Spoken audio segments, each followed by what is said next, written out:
Good afternoon, ladies and gentlemen, and welcome back to another edition of Sirhan on X, live from Cincinnati, Ohio, on a gorgeous near 80-degree day in late October. Actually, nice breeze going on. You see the strong sunshine. Uh, my gator sitting behind me here. I stepped aside so you guys see it. See my way here. My nice little toy I like to play in the yard with, so I decided to sit it outside to save some of my off-stream hobbies as opposed to the current line of work I do presently. So let's go back over here. Hope everyone out there is having a wonderful day. Happy Victory Tuesday for those in Baltimore and Arizona. Good wins for both of you guys last night. uh, it's always tough to get a win in the NFL, especially when you consider how tough the games are. Especially with all the losses in the NFL and injury wise, especially a couple big ones in Tampa Bay, which I'll get to here in just a second. But let's get to the Monday night games real quick. It was Baltimore over Tampa Bay. I figured this would happen. I didn't realize how bad Tampa's defense was. They started out strong with that 10-0 lead, and they got the back-to-back sacks on Lamar Jackson. But Baker Mayfield just, out of nowhere, just fell off a map in the second quarter. And see, we got some cobwebs here. And after that, the wheels fell off for Tampa. The defense got shredded by Rashad Bateman and Zay Flowers early. Of course, Mark Andrews had a couple of touchdowns. Lamar Jackson's just playing at an insane level right now. I think he could find a way to play better than he did last season. He's actually found a way to do it this season, and he just might win his third MVP. Derrick Henry has just absolutely had a career renaissance. He's flirting with a 2,000-yard season at this rate. I don't think he'll get it. I think they'll tune him down as the season wears on. But right now, that offense is just cooking. Never thought I'd live to see the day where I have to tell everyone about how Baltimore's offense is the one doing the cooking and the defense is the one that's with all the issues. But Marlon Humphrey did have the 2 interceptions left early with the knee problem. Don't know what the results of that are at the moment. But the unfortunate thing is, of course, with Tampa Bay losing both their top receivers, Mike Evans early with the hamstring, and of course the misfortune with Chris Godwin late in the game. We're down 10 with 45 seconds left, which raises a lot of questions why he was on the field when the game was basically over. I mean, Tampa Bay had no timeouts. There was probably might have scored a garbage touchdown or whatever, but to make the game respectable. But it's like the NBA. I see you don't see as much in NFL. So I don't know why. You see more in the NBA where a team is blowing the other team out. You start to see the reserves come in to put see what word to use. Put reserves into kill the time. I don't want to use it. Call them scrubs or whatever because I think that's disrespectful. But to put the players in the game to reserve and rest their starters and to prevent anything like this happening. But right now Todd Bowles, the head coach of Tampa Bay, is getting absolutely shredded to the ashes because of it, and that's why we're having this conversation today.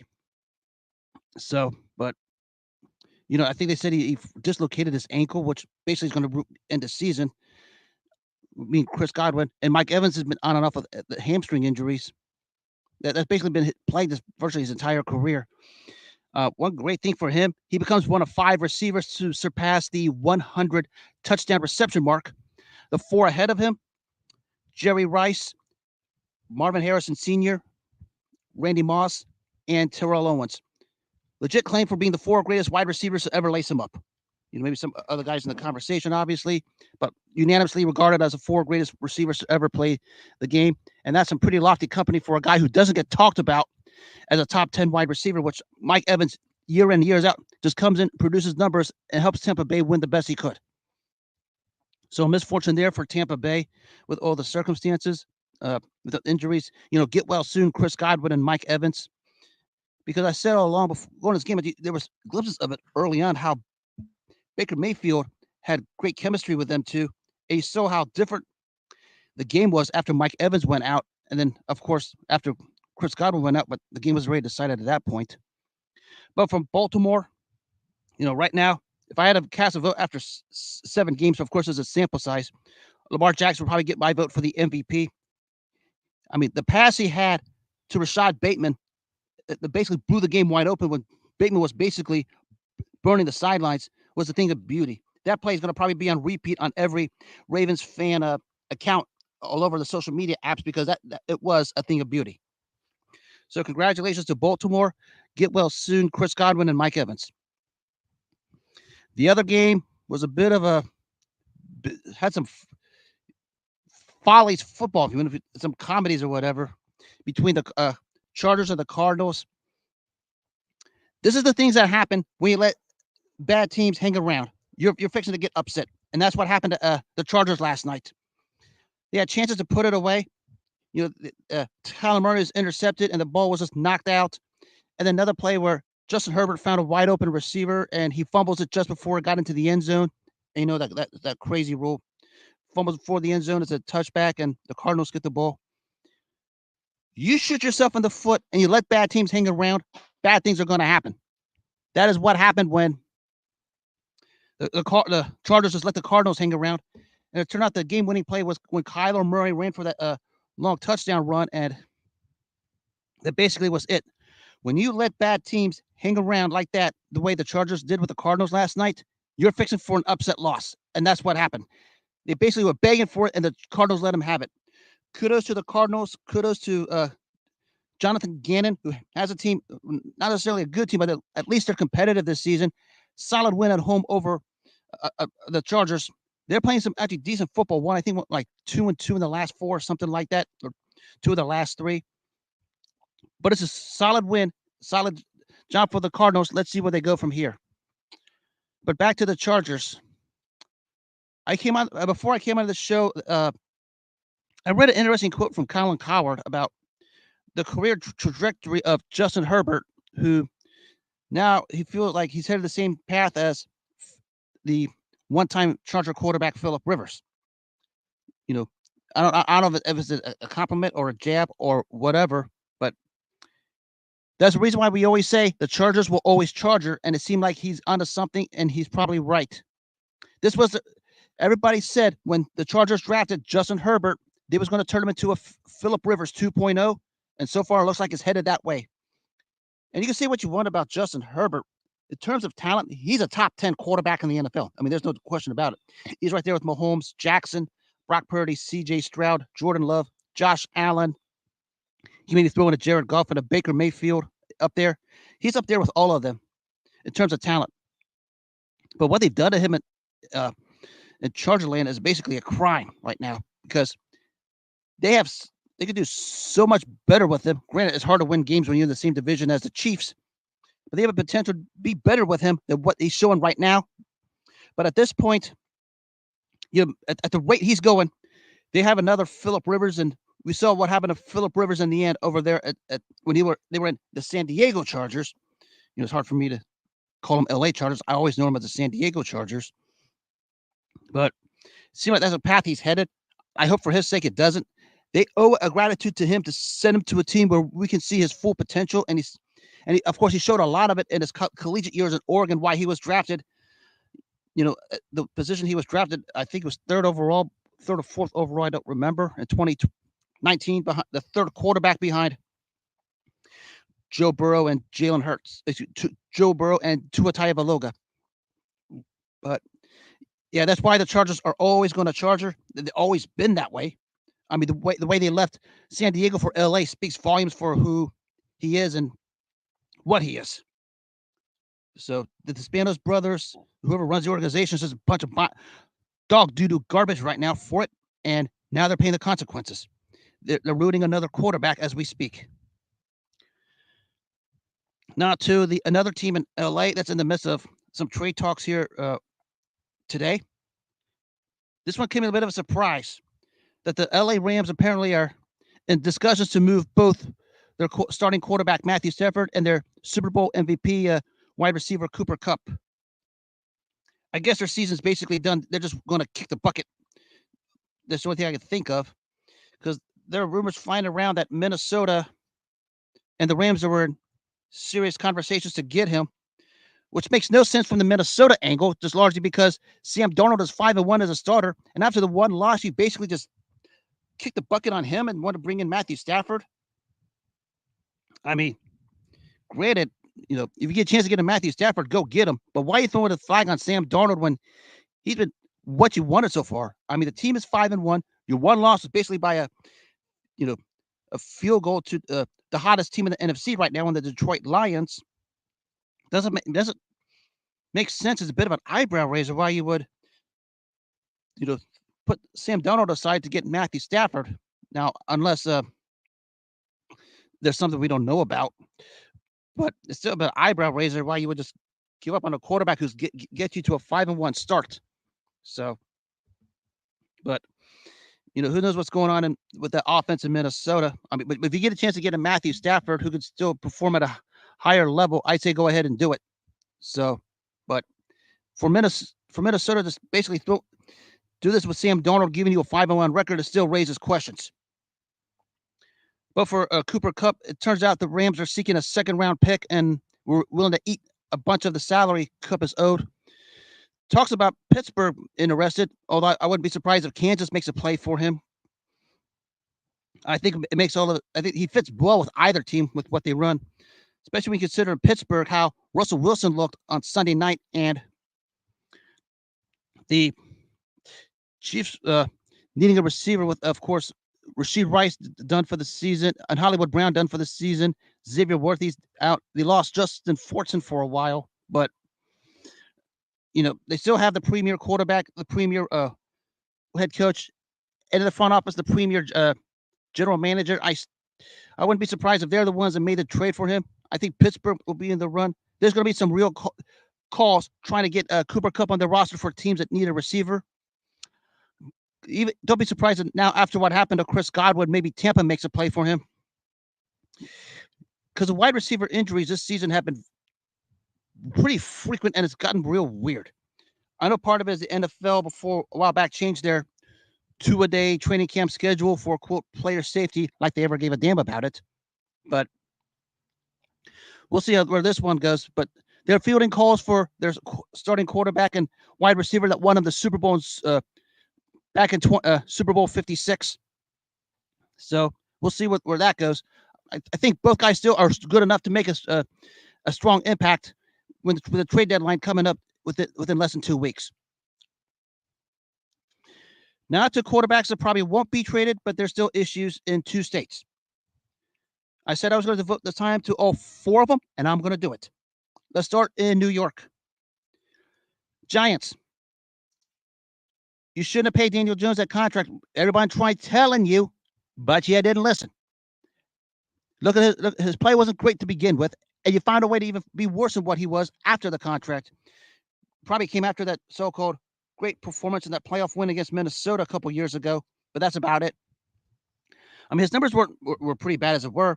Found a way to be worse when he signed the contract. I think at one point he had more pick sixes than he had touchdown passes since he signed the contract. I don't know if that's still the same or not, but his play was absolutely abysmal since the contract. They need to find a way to get out of it and find a way to hit the reset button because you're not going anywhere with him. I mean, might as well. I'm not for coaches firing. I actually like Brian Daboll. He's a ball of fire on the sidelines and need coaches with a passion, but it might want to do something if you're serious about competing in the NFC, especially in that division where you have Dallas, Philly, and Washington right now. That's why no one takes that team seriously. As long as they're maintaining the status quo they're going to be where they're at. Which leads me to the other quarterback in New York, the 40-year-old narcissist coward who did it again. You got your ass handed to you by Pittsburgh. Sorry for the language. You got your you-know-what handed to you by Pittsburgh, and now you're telling the players don't listen to the media members. When are you going to grow a pair at even at age 40 and own your business? You never did it when you was in Green Bay, and you're not, it's in the same story here.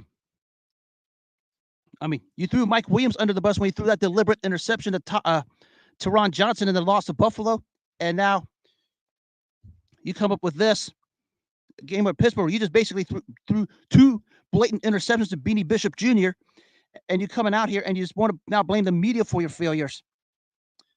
When you was in Green Bay, you had like 4 times you had the number one seed and home field advantage, and you was eliminated all 4 times on your home field as a result. You guys were supposed to overtake Buffalo for the AFC East title this season, supposedly, and you've been basically crapping the bed. I read a question a while ago about what is his legacy. His legacy, at the end of the day, is what you're seeing: narcissism and cowardice. If you're not going to accept accountability for your own failures, what does that say about you at the end of the day? I mean, he's probably going to go on the Pat McAfee show again and probably try to sell himself as if he's not that he's not the reason for anything and things are still going well. You are 2-5. The Jets forked out capital to get you. You basically signed some form of a weird contract extension or restructure, I think what it is, that pays you a crazy amount of money, and now you're crapping the bed. You're 2-5, and your 2 wins. You haven't been that great either. Basically, the tone was set when you went to San Francisco in the opener and you got punked up and down the field by that 49ers defense. Says all I need to know about him. It's a different time, different place, same result. He's never going to change. This is who he is. Watch him go back on the Pat McAfee show again and basically show the world his narcissism and his cowardice again.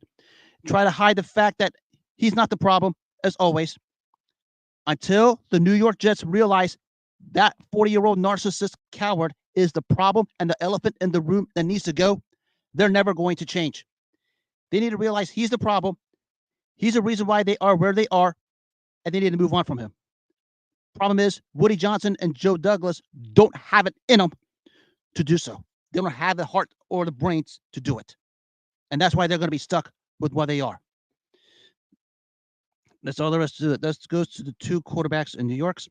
We're going to my home state in Ohio. Let's start Northeast. The $230 million quarterback who blew out his Achilles and is causing, of course, an uproar all over the damn place. I said my piece on it, but I'm going to say this again because I'm going to wrap the book up on this guy for good. And I think everybody, especially in Cleveland, needs to. We, especially myself, told everybody Northeast 3 years ago what the end result was going to be when you guys were stupid enough, gullible enough, and ignorant enough to make this trade, forking out 3 first-round draft picks to get this guy. And he fully guaranteed this guy $230 million in the middle of what the hell he had going on. Back in the 2019 playoffs against Kansas City, he was spotted a 24-0 lead. It basically crapped the bed all over the place. It was dog walked 51-7. From that point on to now, he's checked out. Had a mediocre 2020 season, sat out the entire 2021 season on his own self-imposed holdout. That's when all the garbage came out. And of course, the trade happens. Jimmy Haslam, their owner, basically goes on the Browns website and basically says, we're flying to Houston to get him. We're going to do whatever necessary to get him. So they fork out all that draft capital to get a quarterback who's basically checked out the moment Kansas City dog walked him in that 2019 playoff game when he was starting in Houston, and he's been irrelevant ever since. You guys in Cleveland flat out were suckered in thinking when you signed him to that contract, you're going to run Lamar Jackson and Joe Burrow out of the AFC North. That didn't happen. Neither quarterback was leaving the AFC North, whether you guys liked it or not. We had people in Cleveland literally think that contract was going to reset the market. If anything, that contract basically showed the other 31 owners in the NFL how not to fully guarantee a contract to a guy who basically brought baggage up, down, left, and right, or even anyone for that matter. You guys are getting 100% exactly what you deserve and what you asked for right now. There's no way out of it. You guys made your bed over there. Shut your mouths, go to that bed, and lie in it. That's where you guys belong right now. Everybody affiliated with the Browns organization. Because we told you what was going to happen. You didn't want to listen. You still want to push narratives down the throats of Baltimore fans and Pittsburgh fans. And now you're getting what you deserve as a result. And I'm sitting back laughing at how both fan bases are just tearing you down to the ashes right now because they told you straight up what the end result was going to be. You made your bed. Now go lie in it. You guys talk about how you guys going to overtake the AFC North for the last 3 years with this guy as your quarterback. You finished fourth place. You were gift wrapped the second place place finished last year by default because the Bengals fell apart and Pittsburgh, fell apart early in the season. But they managed to get it together. But the most poetic justice that came was when you guys were eliminated by the Houston Texans of all teams, the team you made the trade for last playoff run, and that was basically the final nail in the coffin. We told you this was going to happen. You guys didn't want to listen. You guys were so short-sighted, delusional, and senile to the situation. You guys were still want to force this guy's narrative down everybody's throat, especially in the AFC North, that this guy was a man of the division at quarterback. Look at what happened to you guys now. Your best bet right now is to embrace the tank and get actually an actual quarterback like a Cam Ward, who I think would do well for you guys up there. So as much as I want to pile onto that, because I don't want to, because I'll start sounding like an echo chamber and it'll sound like a hate fest. I actually have some pretty cool Browns fans I met a long time ago. I do apologize. I respect you guys, but there's some up there who force a narrative down everybody's throat that needs to lie in the bed they made when this trade was made. They're the ones I'm going after. Now to the one here in Cincinnati. Let me say this again. You guys paid this man nearly $300 million from when you signed the contract, putting the ball to the kickoff of the Kansas City-Detroit game last year to the end of the decade. Right now, your quarterback is 8-11 as a starter, and you feel like this guy 8-11 as a starter since he signed the contract, and you feel that he put this guy in MVP conversations when you're 3-4. Can y'all just for once shut up? Right now, your last 2 wins, you were carried by a defense that's ranked 30th among the bottom barrel right now, playing 2 offenses were the bottom, winning 2 straight games against offenses in the bottom 5. And your last game, you were carried by a kick returner who kicked a 100-yard, ran a kickoff 100 yards for a touchdown, and you just sat on that while that $300 million quarterback was still average as usual. He's not in the conversation as Mahomes, Jackson, Purdy, or any of the others. Jordan Love, C.J. Stroud, Josh Allen, just to name a few. Or I even add Jared Goff now because he's ascended to that level. Maybe y'all just shut up about tearing each other down about your team, tearing each other down about the quarterbacks, and pushing this quarterback down people's throats because you feel like to include him in every conversation he has no business in. Why don't you just get off this app, go over to Cincinnati, tell the team how to get out of this hole. Because I told you all along, if you don't get anything significant done this season, good luck the rest of the way. Because that contract you signed is going to kick next season. You're talking about a cap at the near $50 million range, and you're not doing anything with it. Now you guys talking about wanting to pay T. Higgins and Jamar Chase. I wonder how you guys wonder how the hell the salary cap works. Unless someone takes a substantial pay cut, not happening. T. Higgins might be tagged next year, which is what I think will happen, which is, he'll be back next year. I'll acknowledge that. But instead of attacking other fan bases, again, putting your quarterback in MVP conversations he has no business being in, get over to the Bengals front office to see you guys act like you know what you're doing and tell them how to do their job. Because right now, they're the ones, as well as you fans and you content creators in Cincinnati, are the reason they're 3-4 right now. In third place behind Baltimore and Pittsburgh. And it looks like Baltimore and Pittsburgh, like the old days, will fight for that AFC North title. You guys are every bit the reason that this team is where it is. Don't absolve yourself from any accountability, because that's what you guys are doing in Cincinnati right now. Again, ownership, coaches, fans, cosplay fans, content creators, media people from all the radio stations, the news stations here, even Kay Adams, she's on the list. I'm not going to name drop anymore because I'm done with it. So get your head out, go at them. Don't come at me or anyone. Go at your front office and get off the damn app. It won't kill you guys. And that takes care of my NFL talk. Of course, the World Series is coming up. The Yankees and the Dodgers, the one everybody wants to see for some stupid garbage reason. Speaks a lot about the character of everyone that wants to see that World Series. I want to talk about the one I relived 30 some odd years ago here in Cincinnati, and I witnessed inning for inning, game for game of it. It was the Oakland Athletics and the Cincinnati Reds. The Reds just brought the brooms out, swept them out of Oakland, and won the World Series. The Oakland A's, I think it was their third straight World Series appearance. They lost in '88, with the famous Kirk Johnson home run. Came back to win in '89. Basically rolled through the American League in 1990, and looked like they were going to roll in the World Series. They were 103 and 59. They just swept the bejesus out of Boston. The games weren't even close. Going against the Cincinnati Reds team who went at 6 tough games with the Pittsburgh Pirates. No real standout guys in Cincinnati, just a bunch of guys who got along well. It was a case of the whole being greater than the sum of the parts. I mean, well known for the Bad Boys pitching staff with Norm Charlton, Rob Dibble, and Randy Myers. Of course, my favorite image is always when Randy Myers was standing in the pitching position. You zoomed in on his bloodshot eyes. You thought he was drunk at the pitching mound.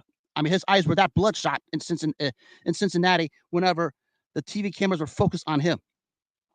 But yeah, they called him the Nasty Boys for a reason, because they shut down the Oakland Athletics along with Jose Rio, who was the World Series MVP in that 4-game sweep of 1990.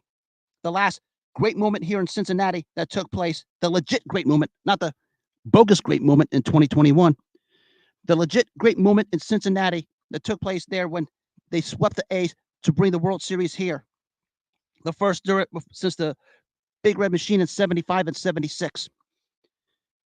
That Reds team basically was playing 500 ball going down the stretch, but got in because they got off to the good start. They had the tough 6-game series with Pittsburgh, but the lineup of the Reds had, the standout shortstop Barry Larkin, who became a Hall of Famer.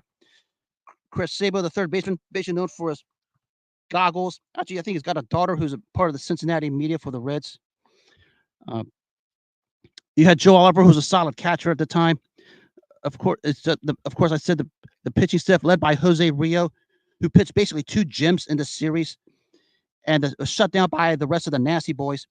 That Reds team shut down that lethal lineup of the Oakland A's lethal lineup of the Henderson brothers, Ricky and Dave, Mark McGuire, Jose Canseco, just to name a few. I mean, they were just flat out shut down.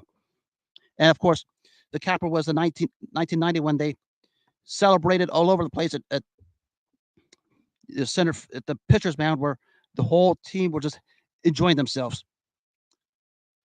The 90 Reds did have a real standout guy. I mean, so Larkin was a Hall of Famer, but it took years for him to get to that point because he was just a rookie. But he still made an impact because he hit 300 in the National League Championship Series going in. But the team as a whole just got along great. I mean, they carried the personality of their manager at the time, Lou Piniella, and they basically were win at all costs, and they found a way to get the job done. Especially consider the fact they sort of tailed off after that good start. This was one of my favorite moments here because I've always liked it when the teams play as a team. The sum was greater than the whole of its parts. It's something, Greg Popovich used about his 2014 Spurs when they won the title in the revenge finals over Miami. That's what the Cincinnati Reds were in 1990. Lou Piniella managed his butt off to get them to this point, and they hit the high point then.